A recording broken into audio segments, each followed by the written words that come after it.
ஆரம்பிக்கிறதுக்கு முன்னாடி நம்ம துவா ஓதிக்கலாம். ரப்பி ஷ்ரஹ்லி சத்ரி வயஸ்ஸிர்லி அம்ரி வஹ்லுல் உக்தத்தம் மின் லிசானி யஃப்கஹு கௌலி. ரப்பி ஸித்னி இல்மா ரப்பி ஸித்னி இல்மா ரப்பி ஸித்னி இல்மா. அடுத்தது நம்ம இன்னைக்கு என்ன பாடம் பார்க்க போகிறோம் அப்படின்னு சொன்னால் சஃபாத், அதாவது பரிந்துரை. பரிந்துரை அப்படின்னு சொன்னால் கியாமத் நாளில் நல்லவர் தீயவருக்காக அல்லாஹ் தாலாவோட அனுமதியோடு என்ன பண்ணுவாங்க, பரிந்து பேசுவாங்க. சரிங்களா? அந்த பரிந்து பேசுகிறதுங்கிறது உண்மையான விஷயம்.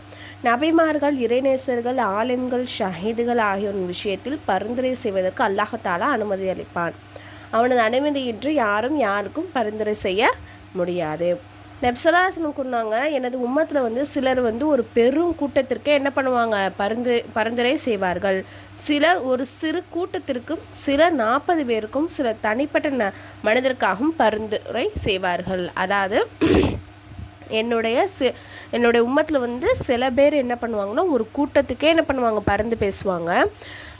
சில பேர் என்னது 40 பேருக்கும், சில பேர் ஒரு தனிப்பட்ட நபருக்கும் என்னது பரிந்து பேசுவாங்க. அவங்களுக்கு சப்போர்ட்டாக பேசுகிறது, இல்லை அவங்களுடைய பாவத்தை மன்னிச்சுக்க, இவங்களுக்கு சொர்க்கத்தை கொடுன்னு பரிந்து பேசுகிறது. ஓகேங்களா?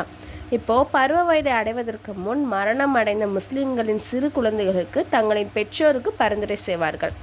எப்படின்னா, இப்போது பிறந்த குழந்தைங்க இல்லாட்டி பருவம் அடையாத வயசில் சின்ன பிள்ளைங்களில் மூத்தா போகிறாங்க இல்லையா, அவங்கெல்லாம் என்ன பண்ணுவாங்க அப்படின்னு சொன்னால் தன்னுடைய பெற்றோருக்காக என்ன பண்ணுவாங்க, பரிந்து பேசுவாங்க. மேலும் குர்ஆனும் நல்ல அமல்களும் சிலருக்கு பரிந்துரை செய்யும். நம்ம டெய்லியும் குர்ஆன் ஓதிக்கிட்டு இருப்போம், இல்லாட்டி நல்ல அமல் செஞ்சுக்கிட்டு இருக்கோன்னா அந்த குர்ஆனும் சரி, அந்த நல்ல அமல்களும் சரி என்ன செய்யும், நமக்காண்டி அல்லாஹ்வுக்காக மறுமை நாளில் பரிந்து பேசும். குஃப்ரு ஷிர்கை தவிர ஏனைய அனைத்து பாவங்களுக்கும் எனது பரிந்துரை செய்யப்படும். மஹ்ஷர் மைதானத்தின் முதலில் நபி ஸல்லல்லாஹு அலைஹி வஸல்லம் அவர்கள் பரிந்துரை செய்வார்கள். அதற்கு பிறகுதான் எனது மற்றவர்கள்லாம் பரிந்துரை செய்வாங்க. நபி ஸல்லல்லாஹு அலைஹி வஸல்லம் அவர்கள் தங்கள் உம்மத்திற்காக பல தடவை என்ன பண்ணுவாங்க, பரிந்துரை செய்வார்கள். அல்லாஹ் தாலா அவற்றை ஏற்று உம்மத்தினரை மன்னித்து கொண்டே இருப்பான். எந்த அளவுக்குன்னா, உண்மையான உள்ளத்துடன் லா இலாஹ இல்லல்லாஹ் முஹம்மது ரசூலுல்லாஹ் என்பதை மொழித அதன் மீதே மரணமடைந்திருக்கும் அனைவரும் நரகத்தை விட்டு வெளியாக்கி சொர்க்கத்தின் நுழைவிக்கப்படுவார்கள். அதாவது ரசூல்லா நமக்காக என்ன பண்ணுவாங்க, பரிந்துரை பேசிக்கிட்டே இருப்பாங்க. எந்த அளவுக்கு அப்படின்னு சொன்னால், யார் மன தூய்மையோடு லா இலாஹ இல்லல்லாஹ் என்று சொல்லியிருக்காங்களோ, அந்த சொல்லி அதோட மரணம் அடைஞ்சிருக்காங்களோ, அவங்க வரையும் அந்த நரகத்துலேருந்து வெளியேற்றி சொர்க்கத்துக்கு போகும் வரை பரிந்துரை பண்ணிக்கிட்டே இருப்பாங்க. அதை அல்லாஹ் அந்த பரிந்துரையை ஏற்றுக்கிட்டே இருப்பான் அப்படின்னு சொல்கிறாங்க. இந்த பாடத்துடைய கொஸ்டின் ஷஃபாத் என்பதன் பொருள் என்ன? கியாமத் நாளில் நல்லவர் தீயவருக்காக பரிந்துரை செய்வார்களா? அல்லாஹ் தாலாவின் அனுமதியின்றி யாரும் பரிந்துரைக்க முடியுமா? பருவமடையாமல் மரணித்த குழந்தைகள் தனது பெற்றோருக்கு பரிந்துரைக்குமா? குர்ஆனும் நற்காரியங்களும் பரிந்துரை செய்யுமா? இந்த பாடம் சொர்க்கம். இப்போ நம்ம இந்த பாடத்தை நடத்தும் போது நீங்கள் அப்படியே இமேஜினேஷன் பண்ணிக்கோங்க. அதாவது எப்படின்னா, நம்ம அந்த சொர்க்கத்தில் இருந்தால் என்னென்னலாம் கிடைக்கும், நம்ம எப்படிலாம் இருக்கலாம் அப்படின்னு சொல்லிட்டு ஒரு சின்ன ஒரு இமேஜினேஷன் பண்ணிக்கோங்க. சரிங்களா? இன்ஷால்லா. இப்போ சொர்க்கத்தில் எப்படின்னா, சொர்க்கம்னாலே ஒரு நிம்மதியான இடம். சரிங்களா? அதான், அதுக்கப்புறம் மரணமே கிடையாது. அதில் தான் நிரந்தரமாக அவங்க இருப்பாங்க. ஒரு முஃமினான நல்ல அடியார்களுக்காக அந்த சொர்க்கம் தயாரிக்கப்பட்டதாக இருக்குது. அங்கே எண்ணற்ற அருள்கொடைகள், அதாவது முடிவே இல்லாத நிறைய அருள்கொடைகள் அங்கே இருக்கும். வெள்ளியிலான மாளிகைகள், அப்புறம் பாலாறு, தேனாறு, மதுவாறு, இதெல்லாம் அங்கே ஓடிக்கிட்டே இருக்கும். அங்கே வகை வகையான பூக்கள், பழங்கள், எல்லா உணவுகளுமே இருக்கும். அதே மாதிரி கடை வீதிகள் கூட இருக்கும். அதே மாதிரி நம்ம என்ன பண்ணலாம், சொர்க்கவாசிகள் ஒருவருக்குள்ள சந்திச்சுக்கலாம். அப்படி சந்திக்கும் போது மனசில் எந்த ஒரு குரோதமும், பொறாமை, இந்த மாதிரி எந்த விஷயமே அவங்களுக்குள்ளே இருக்கவே இருக்காது. அதே மாதிரி உங்களுக்கு என்ன விஷயம் தேவைப்படுதோ, எதுவெல்லாம் ஆசையோ அது ஃபுல்லாக அவங்க நிறைவேற்றிக்கலாம். விரும்பியதை ஃபுல்லாக என்னது செய்யலாம், எது வேணால் செஞ்சுக்கலாம். சரிங்களா? அதுக்காண்டி தான் இந்த பூமி நமக்கு எப்படி இருக்குது, சிறைச்சாலை மாதிரி இருக்குது. பல விஷயங்கள் நமக்கு அல்லாஹ் தடை செஞ்சுருக்கான். மது அருந்தக்கூடாது, கெட்ட விஷயங்கள் பண்ணக்கூடாது, இந்த மாதிரி பல விஷயங்கள் நம்ம தடை செஞ்சுருக்கல. அப்போ நம்ம நினைக்கலாம், மாற்று மதத்தால் எவ்வளோ ஹாப்பியாக நல்லா சந்தோஷமாக இருக்காங்க, நமக்கு மட்டும் பல தடைகள் இருக்கேன்னு நம்ம ஒரு சில நேரத்தில் தோணலாம். ஆனால் நமக்கு வந்து இந்த உலகம் வந்து அற்பம் தான், சரிங்களா, அழியக்கூடிய உலகம். இந்த உலகத்தில் நம்ம கொஞ்சம் கஷ்டப்பட்டு அல்லாஹ் சொன்னபடி நம்ம வாழ்ந்துட்டோம் சொன்னால் நிரந்தரமாக இருக்கக்கூடிய அந்த சொர்க்கம் கிடச்சிரும். அங்கே நீங்கள் என்ன கேட்டாலும் நமக்கு கிடைக்கும், எது வேணால் செஞ்சுக்கலாம். அதுக்காண்டி தான் கொஞ்சம் அதுக்கு முன்னாடி கொஞ்சம் கஷ்டப்படுறோம், அவ்வளோதான், சரிங்களா, சிம்பிள்.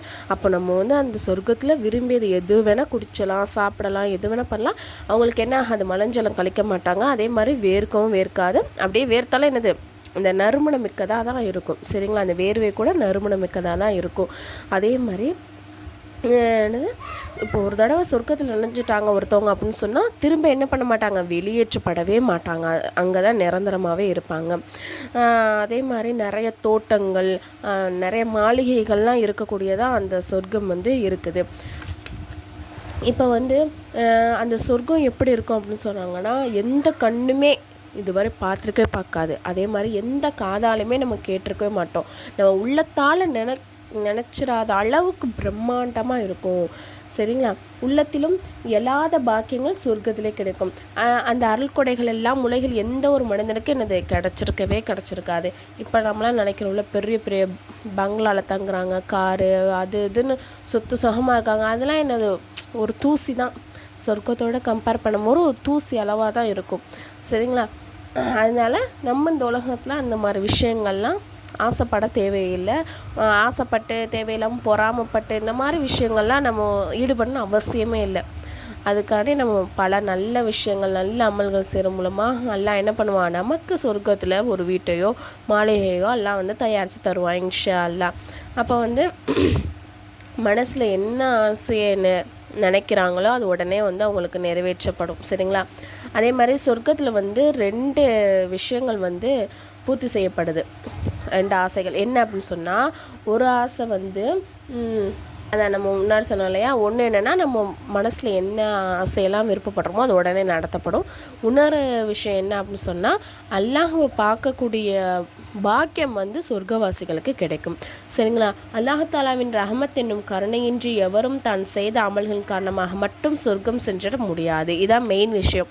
இப்போ வந்து நம்ம தொழுகிறோம், நோன்பு வைக்கிறோம், என்னது குரான் ஓதுறோம், எல்லாமே செய்கிறோம். இதன் மூலமாக மட்டும் நம்ம என்ன பண்ணிட முடியாது, சொர்க்கம் போக முடியாது. அல்லாஹ்வுடைய கருணை தான் என்னது, ரஹ்மத்தும் கருணையும் மெயினாக இருக்கணும்.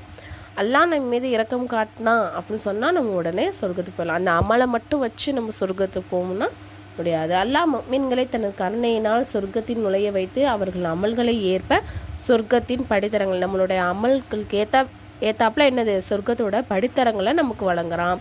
அவற்றின் மிக உயர்ந்த படித்தரம் என்னது, ஜன்னத்துல் ஃபிர்தோஸ் என்பதாகும்.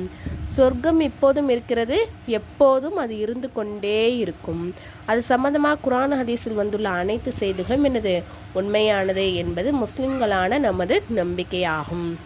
இந்த பாடத்தோட கொஷின் வந்து, சொர்க்கத்தின் தன்மைகள் சிலவற்றை கூறுக. உலகின் மனிதர்களுக்கு எந்த மனிதருக்கும் கிடைக்காத சுவனத்தின் 2 அருள் கொடைகள், சரிங்களா. முஸ்லிம்களுக்கு எவரும் தமது அமல்களின் காரணமாக சொர்க்கம் செல்ல முடியாதா? சொர்க்கம் சம்பந்தமாக முஸ்லிம்களின் நம்பிக்கை என்ன? ட்ரீம் முஅல்லமா கோர்ஸ், இதில் வந்து ஜாயின் பண்ணுற விருப்பம் உள்ள ஒன்லி லேடிஸ் மட்டும் கீழே வந்து டெலகிராம் லிங்க் வந்து கொடுத்துருக்கேன். அந்த குரூப்பில் வந்து ஜாயின் பண்ணிக்கோங்க. அதில் வந்து மற்ற டீட்டெயில்ஸ்லாம் இருக்குது.